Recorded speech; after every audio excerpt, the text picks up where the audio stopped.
First things first, how did I get to here? Well, maybe I should start from the beginning.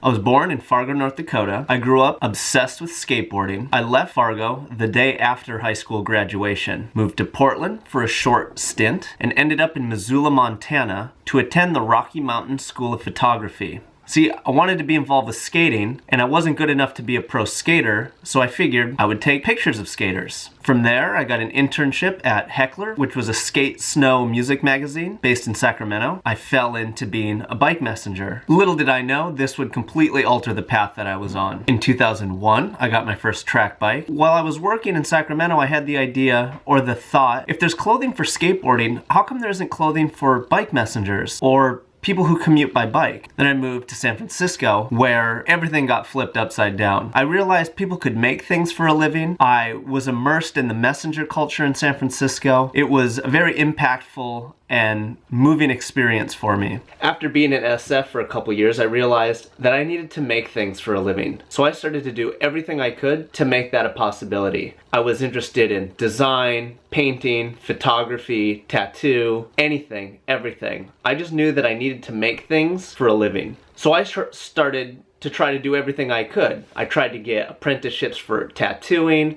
I tried to get assistant stuff for photography. And one of the things that I tried to do was start this clothing company that I called Cadence. I was trying all this different stuff. The one thing that kept kind of working itself out was Cadence. And one of the things that I found most fascinating about Cadence, it had a lot of those other things inside of it. Photography, design, concept, if you want to draw, it's all this stuff. And I just thought, forget it. I'm just going to keep following this path and see where it leads. So in 2003, there were the Cycle Messenger World Championships up in Seattle. So I made 50 shirts and brought them up there, hoping to sell any of them, and ended up selling all of them, which was a pinnacle moment for me because I realized people understood this. One of my core values is use what you have at any given moment. I taught myself how to screen print, how to sew. I had to figure out how to build a crappy website. I ended up getting a computer and stumbled through learning how to use Illustrator, but just always teaching myself how to do the next step and the next thing that I needed to accomplish, knowing that it was all working together and the end result would be something that was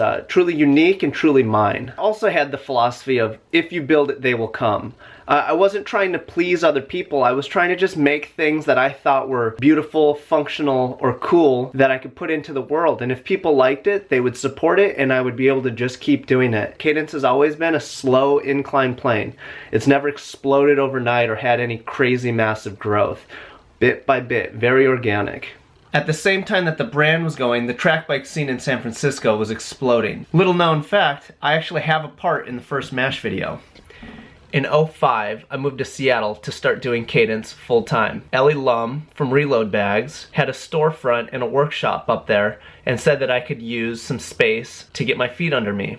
This time was both exhilarating and terrifying because I was jumping in the deep end. I didn't know exactly what was going to happen, but I was so elated because I could make whatever I wanted, however I wanted. There was no one to tell me if it was right or wrong, good or bad. Going to the food bank, living in my studio, walking past production to go to the bathroom. It was crazy, but it was amazing. It was one of the most powerful and productive times of my life. Seattle was a couple years behind on the track bike thing, so I could tell what was going to happen in Seattle because I was from San Francisco. There was a lot of different people on track bikes, but nobody really knew each other and there was nothing that was bringing people together. So I had the thought, why don't I try and make something that will bring these people together and help build their skill levels? And that's how Fast Friday was born. Fast Friday was a monthly cycling event that I established to help build community and elevate skills. I knew that if people met consistently, whether they like each other or hate each other, they're gonna know who each other is and it's going to build a community. And amazingly, my now really good friend David Rowe made his first movie, a documentary called Fast Friday,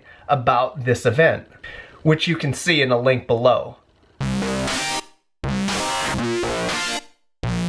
Oh, the early thousands. Such a time to be alive.